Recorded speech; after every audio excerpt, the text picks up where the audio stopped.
ইতিহাসের পাতায় গোল্ডেন লেটারে, it would be written in golden letter in the history of Mohanpur, যে এই ধরনের একটা সাব ডিভিশনাল কোর্ট এখানে আজকে আমরা উদ্বোধন করছি।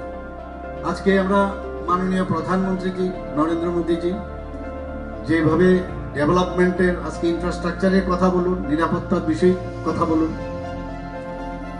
আমাদের আত্মনির্ভর হওয়ার কথাই বলুন, দেশকে যেভাবে উনি এগিয়ে নিয়ে যাচ্ছেন, আমরা মনে হয় এমন একটা জায়গায় আমরা যে গেছি এখন, সেই জায়গায় থেকে আমরা কিন্তু আর নিচে যেতে পারবো না, বরং উপরের দিকে আমাদের যেতে হবে।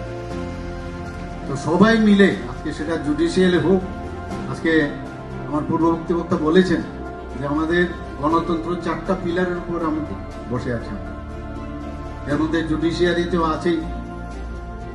তো সেই জায়গার মধ্যে জুডিশিয়ারি দায়িত্ব কিন্তু কোনো অবস্থায়, মানে যদি মনে করে যে আমার দায়িত্ব নেই, এই গণতন্ত্রকে বজায় রাখার জন্য, দেশের ডেভেলপমেন্টের জন্য ওনাদের অনেক দায়িত্ব রয়েছে।